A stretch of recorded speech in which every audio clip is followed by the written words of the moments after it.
go. This is going to be my final mock draft. I'm pretty much going to run through what I had in my article that I just released in a fantasy trading room. If you guys haven't seen that, I really appreciate if you check it out. The link would be in the bio. And we're going to start off right now. I'm pretty much going to run through my old mock draft. We'll start off with number 1. That will be Cam Ward to the Titans. I mean, it's not surprising. Cam Ward's pretty much a lock to go number 1. His odds are on pretty much every sports book out there, minus upwards of 10,000. So it's not even going to win you money if you bet on it.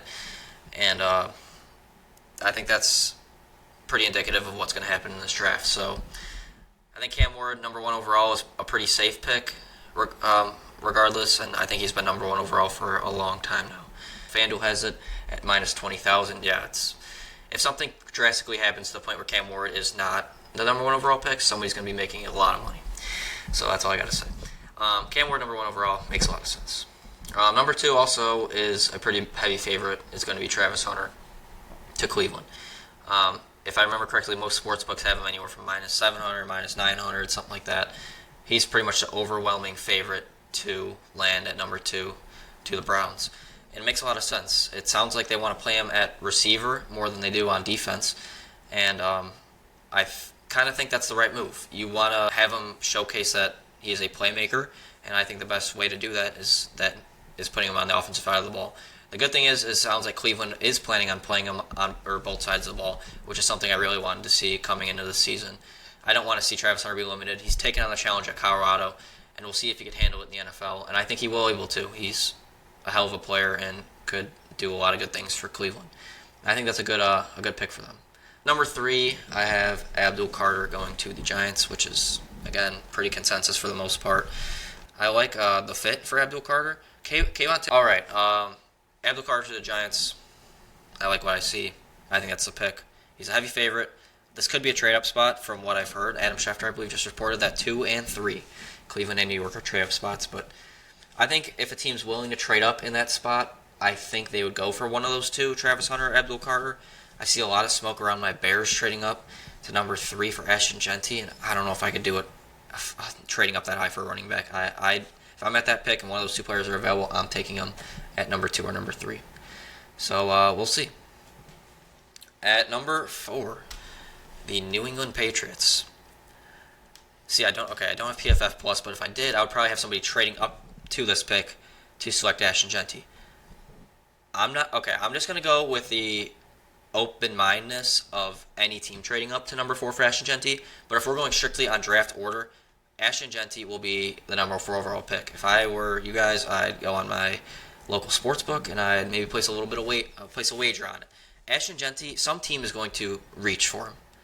It could be Jacksonville at number 5. Vegas, he won't fall past 6. Everybody was saying he could maybe drop down to number 10 to the Bears, but somebody is going to make a move for Ashton Genty in the top 5. Somebody's going to do it. Whether that be the Bears, the Cowboys even, maybe a surprise team like the 49ers could trade up. But I think Ashton Genty will be the number 4 overall pick in this year's draft, or number 5. I don't think he's making it to Vegas, quite honestly. So whether that be the Patriots, I could see it being the Patriots, or I could see a team trading up. But Ashton Genty will be a top 4 pick. At number 5, with the Jaguars, based on how the board has fallen, I think there's an overwhelming consensus that Jacksonville and James Gladstone want to go with an offensive playmaker, whether that be Ashton Genty or a guy like Ted McMillan, or even Tyler Warren could be the pick at 5. But I think James Gladstone wants to step in as the new Jaguars GM and make a splash. Now that Ashton Genty's off the board, I am going to go with Ted McMillan out of Arizona at number 5. I was a big Mason Graham guy for the longest time going to number 5. But I just can't see a team and a GM like James Gladstone and the Jaguars with a young quarterback going with a defensive lineman at number 5. Maybe that's just a guess. For me, I don't know. I'm not sure, but that's who I would go with here at number 5 if I'm the Jaguars. Get Trevor Lawrence, his guy, along with Brian Thomas Jr., and that would create an insane duo on the outside, along with Brian Thomas Jr. Wide receiver room gets elite with Brian Thomas Jr. and Ted McMillan. I completely agree that would be so. Imagine trying to defend those 2 guys. Like, you got a guy who's 6'5", Ted McMillan, Then you got 6'3" Brian Thomas, who has blazing speed down the field. Like, that would be dangerous for offenses. I'm not going to lie. If Ted McMillan were to pan out, that would create one of the best wide receiver duos in the NFL. Okay, Vegas here at number 6. I don't like how the board has fallen for Vegas here at all. Obviously, you hope you get Ashton Genty as somebody you wish fell to you. And now that Ted McMillan is gone, you're in a tough position. But if I'm Vegas, and I'm Pete Carroll, I think you invest in one of the trenches. You either go with Will Campbell, Armand Membu, or you go with Mason Graham. Based on what Pete Carroll's done in the past, when he first was hired in Seattle, he drafted Russell Okung, with his first round pick. I forgot what year that was, maybe 2006 when he first got to Seattle. He wants to establish the trenches at the moment he walks in any building. And I can see the same here for Vegas. Now the question is it going to be Will Campbell or is it going to be Armand Membu? I think Armand Membu is more of your prototypical tackle and a better fit for Vegas. So this might be a little surprising, but I'm going to go with Armand Membu here at number 6. I think be a good fit for Seattle. You got to protect Geno Smith. Geno Smith was rushed so much in Seattle when he was there. He had no offensive line. Now you want to establish that in Vegas, who already has a solid offensive line. You want to keep those guys upright, even if you have a guy in the backfield like Ashton Genty, who you obviously won't have here, but you got to keep the guys upright. And I think Pete Carroll's precedent of him doing that in his earlier drafts makes sense for Armand Membu at number 6. 7 with the Jets. I agree. I think that if Mason Graham is able to fall to New York, he's a slam dunk for New York right away if you run to the podium and select Mason Graham. Pairing him up with a guy like Quinton Williams would be huge for his development. It would really allow him to kind of use Quinton Williams kind of as I don't know what the word is, but use him to his advantage because most of the defenders or most of the offensive linemen would be focusing on Quinton Williams. But when you add an elite interior D lineman like Mason Graham, they could both cause havoc up the middle regardless. And it's hard to find that in the NFL, especially guys who could rush the passer from the interior defensive line, which Mason Graham could and showed at Michigan. So if you pair him alongside Quinton Williams, you are getting back to that Jets defense that you had a couple years ago that was one of the top in the NFL, and last year took a little bit of a step back.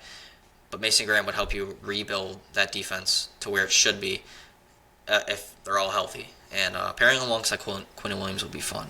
I like that one. If no Genty, I take Membu and take a running back around 2. That's the one thing I've been saying to a lot of people is that this running back class is so deep.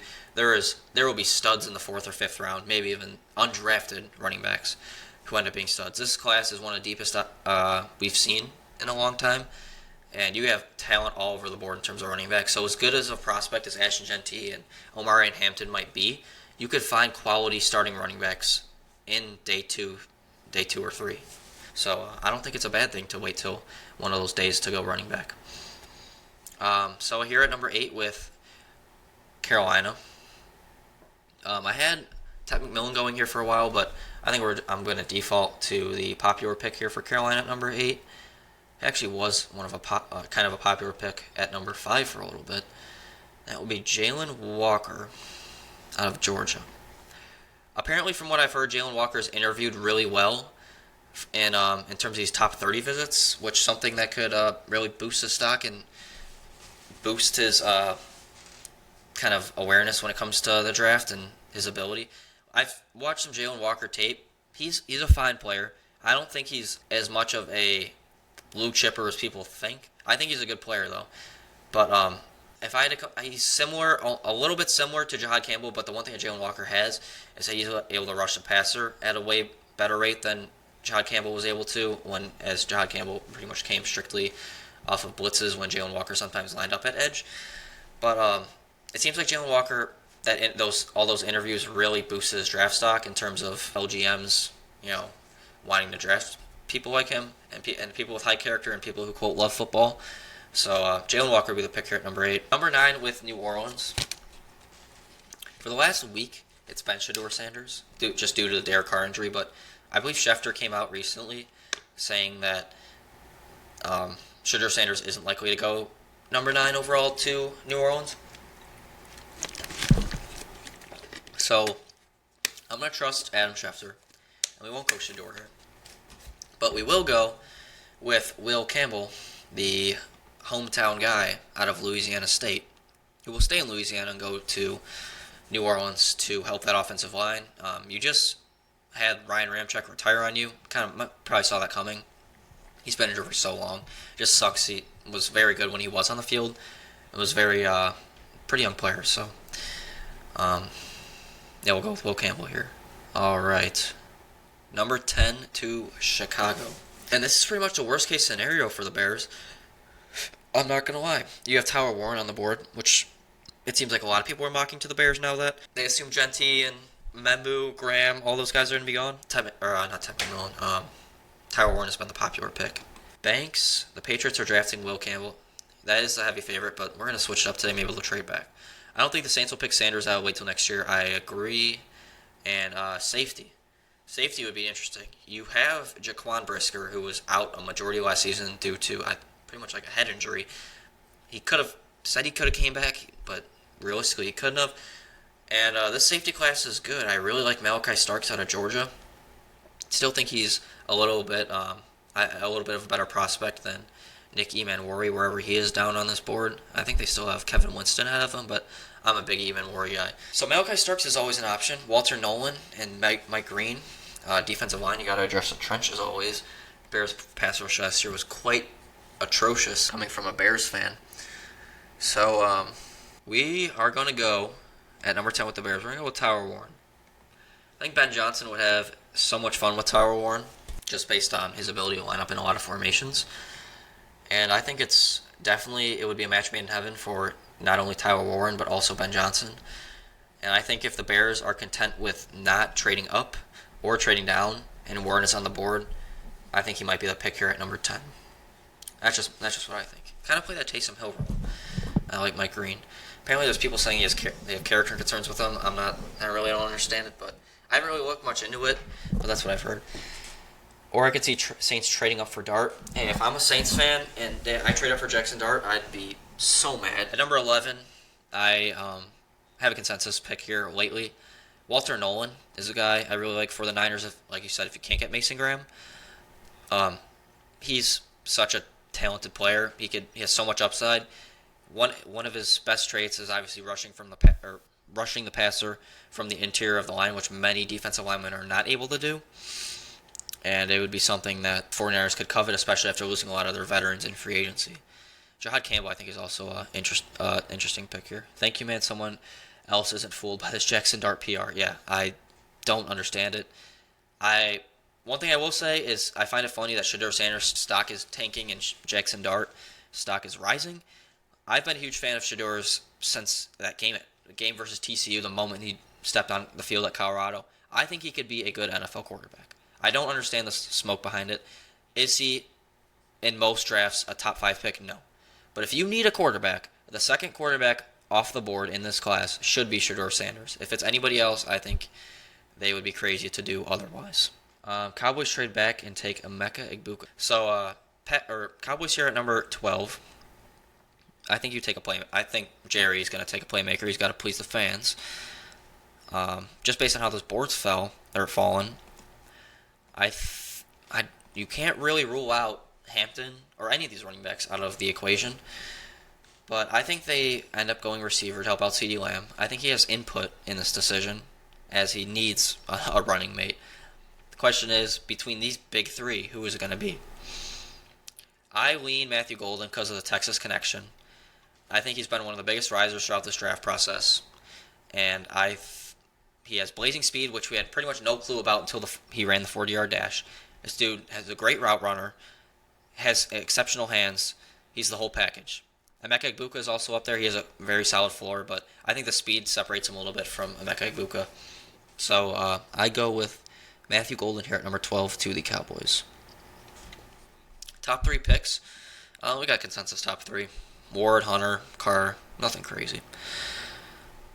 I'm going to just lean Jahdae Barron just a little bit based on the fit and the fact that he could move to safety. you lost Javon Holland. Jahdae Barron could fill in at safety, or he could play corner. You kind of have, it's up to you. It's up to GM and Mike McDaniel on where you want to put him. I think that's just the little bit of an edge that Jahdae Barron has. 14 with the Colts. I think the Colts are going to take tight end. I think it's going to be Colson Loveland. I'm not the biggest Colson Loveland fan. I think he's a solid player. He does have some injury concerns, but there is a consensus that Colson Loveland ends up a Colt or one of the tight ends, whether it be Tyler Warren or Colson Loveland. But just on the way the board's fallen, Colson Loveland is going to be my pick here at 14. 15 with the Falcons. Are they going to go defense? Do you pair up Jesse Bates with a guy like Malachi Starks? I believe Justin Simmons is still a free agent, so that could tip a little bit to what maybe Atlanta wants to do here. As much as I don't think they could go Starks, they could, or they could go offense like they have been. But I'm going to go with Mike Green. Best pass rusher left on the board. Super productive in college. The only question is how will that game translate from a conference like Marshall, where Marshall was in, to the NFL. So we'll see. But we'll go with the Cardinals here at 16. Last time I had Will Johnson going there, but I think they go offensive line or defensive line, and I'm 99% sure in my mock draft I had him going with one of these edge rushers or Jahad Campbell. But I'm just going to go based on how the board is falling. I'm going to go with Will Johnson here to the Cardinals. Either plug and place cornerback 1 for Arizona. And obviously you got your edge help with Josh Sweat. You could always use more, but I think Will Johnson's a picker at 16.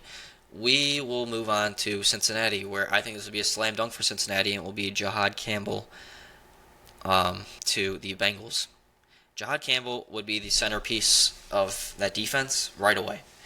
You lost all your linebackers in free agency, and you're going to replace them with the best linebacker in the draft with Jahad Campbell, who could occasionally rush the passer. He is one of my favorite players in this draft. I think he's a blue chipper. Whoever gets him is going to be very happy with how he produces. And I think he would be a great fit for a team like Cincinnati, who needs defense everywhere and needs them to produce ASAP, because you are paying guys like Jamar Chase, T. Higgins, and Joe Burrow upwards of $100 million combined a year. And you need your defensive picks to hit if you want to remain competitive in 2025. Seattle here at 18 has been consistently Josh Simmons for me. You signed Darnold to this big contract, and you don't want him to play how he did versus the Rams in the playoffs, where he had no offensive line help, and we saw what Sam Darnold looked like in that moment. He looked atrocious, and the way Seattle's offensive line played last year behind Geno Smith was atrocious. So you got to hopefully make that a little bit better than how it's been lately. So Josh Simmons, obviously, if he wasn't, in my opinion, if he wasn't hurt this year for a majority of the season, he would have been a top 10 pick, and probably the first tackle off the board just by the way he played. He played exceptional, but in a limited sample size. So I think 18 would be a good spot here for Josh Simmons to the Seahawks. Read the chat real quick. I could see Simmons going here. Yep. 0 chance Seattle gets Simmons. It just, I don't know, it depends on how the board falls out, but I think if he is there for him, you go with Simmons. I still actually do have Calvin Banks on the board, but I think Simmons would be a better fit. We think he's a better player, and if it wasn't for the injury issues, he would probably go higher than Calvin Banks. But I think Seattle's going to be willing to take the risk here on Simmons. 19, the Buccaneers, I have them going with Donovan Ezaraku from Boston College. A long, big edge rusher that Tampa Bay historically loves drafting in the first round. Can never go wrong with drafting an edge rusher, especially with a guy like Donovan Ezaraku, who I think was second in sacks among edge rushers in this past year's college football season. He was dominant in the ACC, to be frank, which obviously is a way tougher conference than what Mike Green was playing. So that shows a lot, just based on how he's developed in his career. He's gotten better every season, and I think he would be a great fit for Tampa and Todd Bowles' defense at number 19. 20 to the Broncos. I hear a lot of people saying that Omarion Hampton won't fall past the Broncos, and I agree with them. Omarion Hampton is my second best running back on my board. I think he's a lot of other people's as well. He could pretty much immediately step in that offense and be the running back one, and that's almost like the missing piece for Denver when it comes to their offense. They didn't have a really strong run game last year, but some guys did have success like Javonte Williams and Audric Estime and guys like Jaleel McLaughlin and guys like that. Actually, let me think about it. We could be going quarterback at number 21 because Shedeur Sanders is on the board. I think that's what we're going to go with. But we'll see. I'd like Kenneth Grant at 21. That is pretty much the pick for me if the Steelers do not go quarterback. That would be the pick for me right there. I don't think the Steelers are going to wait on Aaron Rodgers anymore. And I don't think they're content with, at least I wouldn't be content with rolling into the season with Mason Rudolph as my starting quarterback. If Shedeur Sanders is on the board here at 21, and if they don't trade up, it doesn't matter. I'm gonna go with Shedeur Sanders. I think if Shedeur Sanders doesn't go, or if he doesn't go at 21, he's not going in the first round. I don't see any of these teams, unless a team is willing to trade back up into the first round. I think there's also a situation where Cleveland, his first pick of the second round, could possibly pair up Mr. Shedeur Sanders with Travis Hunter. That would be fun. But at the end of the day, I have Shedeur Sanders going 21 overall to the Steelers. We got 40 people in here. We just pretty much doubled our viewers right away. Well, Los Angeles lucked out, and they didn't have Pittsburgh draft Kenneth Grant at 21, so you guys are going to get him at 22. Got the Michigan connection. Get your run stuffer in Kenneth Grant, which would be an awesome pick for Los Angeles. Jim Harbaugh loves his trenches. I think that'd be a great fit. 23 to the Packers. If I'm Brian Gutekunst, I go receiver, but that's not what the good old Vegas odds are telling me right now. So we're not going to go receiver. We're going to go with, I think, most likely an edge rusher. But the thing is, do you go with a guy like Shamar Stewart? Do you go with a guy like Mikael Williams still on the board? Donovan Azaraku, somebody I like, just based on the connection with Packers defensive coordinator. It depends. I think one thing I'll say is the Packers love their Georgia guys. Who do they just draft out of Georgia that I'm forgetting? Javon Bullard. They just drafted Javon Bullard. You got guys like Devontae Wyatt. Is a Georgia product. My favorite fit in this whole entire draft is Malachi Starks, safety out of Georgia, to Minnesota. Brian Flores would have this dude running around like a madman out there, having blitzing from all kinds of angles. You wouldn't even see him coming. This dude is a ball hawk. He would ball in Minneapolis. That would be my favorite pick. If he falls to Minneapolis, I pray that they make the selection here at number 24 for Malachi Starks. 25 to the Texans. I'm going to go with Emeka Egbuka out of Ohio State. You got that C.J. Stroud connection, which I think is going to be very valuable for Emeka Egbuka possibly going in the first round of this draft. I'm sure Stroud raves about him. He's done really well in interviews along with Jalen Walker, I believe I heard. Or some guys who have crushed the interviews lately. And Emeka Egbuka would be the pick here at number 25. 26 to L.A. This is a tough spot. Do you possibly go quarterback? Do you go with the corner? Jahad Campbell is somebody I liked here, but he went way earlier at 17. You can never have too many offensive linemen. Just based on how this board is played out, I'm going to go with Kelvin Banks, tackle from Texas. 27 to the Ravens. One of my favorite fits I have is James Pierce Jr. He wouldn't have to pretty much start right away for Baltimore as he would on like Washington or whether that be Detroit, maybe even Buffalo. He would have time to develop, and John Harbaugh would be able to put him in the right situations to succeed. And I think that Ravens culture, apparently there's character and concerns with James Pierce. That Ravens culture that they got up there is really strong, and I think they'll be able to mold him into a great NFL player. If you guys are still alive, make sure you guys hit that like button. I really appreciate all you guys being here. We're nearing the end of this mock draft. We're going to go round one mock draft, and so this will be the last one. Rams probably get quarterback. See, that is something I believe not many people are talking about. Rams are a little sneaky in terms of selecting quarterback at 26. That would be interesting. Detroit at 28. I'm going to go with Gray Zabel out of North Dakota State. Seems like a Detroit fit to me. You can never have too many offensive line. You got to establish that precedent of offensive line in Detroit, especially with Ben Johnson leaving. Gray Zabel just seems like a Detroit guy to me. Washington at number 29. I think they either go defensive line or corner, but I still think Washington has one more big trade in them to acquire an edge rusher that plays to the help of a guy like Shamar Stewart, who I'm going to have going here. He wouldn't have to, in that situation, Shamar Stewart wouldn't have to start right away. He would get mentored by guys like Dan Quinn, who I'm sure would turn him into a great pro, and he could fully unlock his potential of being one of the most athletic players in this draft. 30 with the Buffalo Bills. I liked Kenneth Grant here. I liked Walter Nolan here. I historically went defensive line.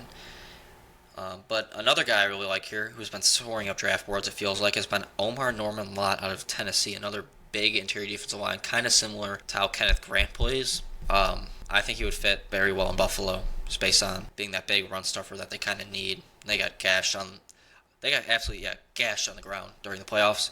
They cannot allow that to happen if they want to have success, as they were so close to beating Kansas City, but again, weren't able to get over that hump. 31, Kansas City needs offensive line. After what happened in the Super Bowl, I don't see any world where they don't go offensive line, and they're going to go with Josh Connerly Jr. out of Oregon. Pretty much the best lineman available. You run to the podium, get your offensive tackle, and you don't have to start him right away because you have guys like Kingsley Suamataia coming up and playing the next guard position for Kansas City. And the last pick of my mock draft will be Benjamin Morrison out of Notre Dame to the Philadelphia Eagles. I did on one of these mock drafts the other day, and there was a lot of Philly fans in there, and they were screaming for Benjamin Morrison. They obviously know more than I don't when it comes to Philly, and it seems like Philly's really attacked the secondary lately, and Benjamin Morrison is a baller. When he is healthy, this guy makes plays, and was arguably one of the best players in this draft before the season started. And getting him at 32 would be great for Philly. So that will be my official 2025 final mock draft. I'll have the videos posting very soon, the rest of this mock draft. So if you guys missed anything, I'll have that up very soon. I just want to thank you guys for being in this live today. That's awesome. I will get a video up on YouTube very soon. So if you guys haven't subscribed to the YouTube, make sure you head to my link in bio. It will be in there in one of the link tree descriptions. I really appreciate it if you guys hit that up if you guys like this content. We'll have content coming this entire season after the draft, during the season. It's going to be a fun one for sure. And we'll analyze a lot of these teams' drafts coming up. We're only 2 days away. It's crazy how quick it's creeping up on us. So thank you guys for joining the live. I really appreciate it. And I'll see you guys later. Peace.